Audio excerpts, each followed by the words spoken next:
Hi, I'm Dimitri Mugianis. I'm a psychedelic guide and practitioner, and I've worked in the harm reduction space.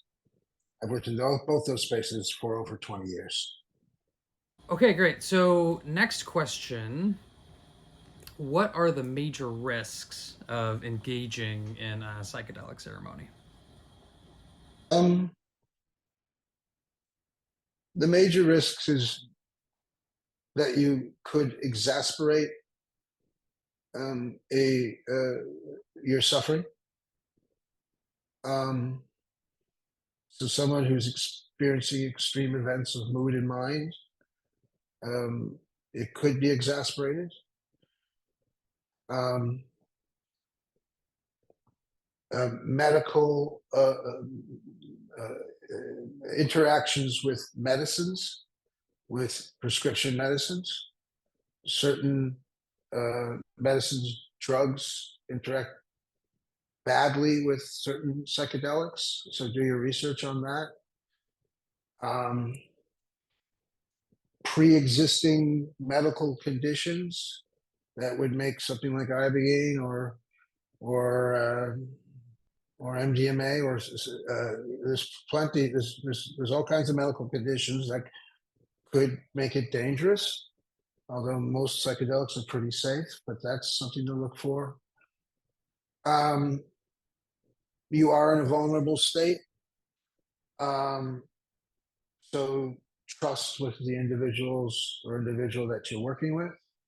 I would say if you're doing a one-on-one session, there should be two people, more than one person in that room, more than one space holder. Um, and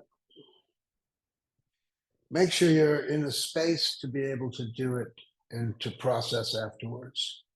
So watch for like jumping in and having a major experience and having to be in some sort of stressful situation or situation that puts a lot on you.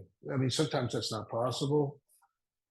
Thinking about single parents and folks who have a full workload, but like really try to have some time in between or afterwards, because you really don't know how much recovery time you'll need.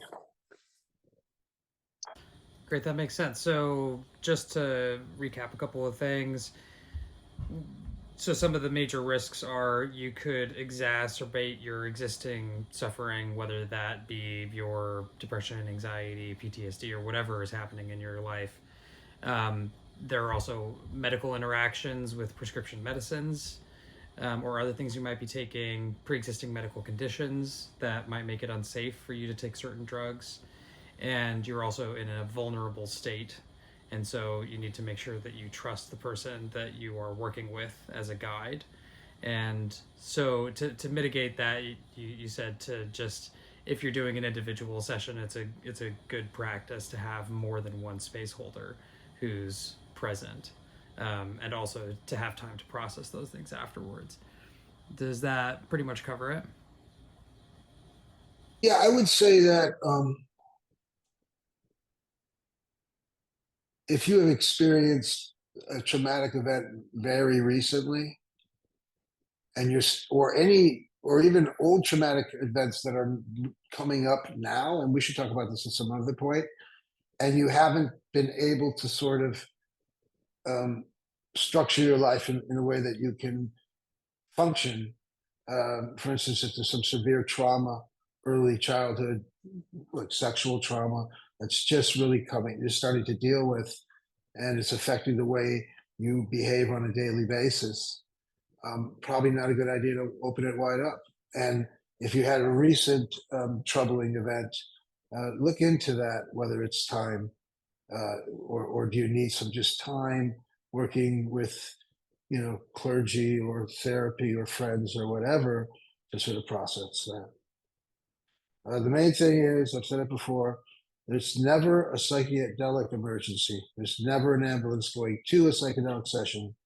Sometimes there's ambulances leaving a psychedelic session.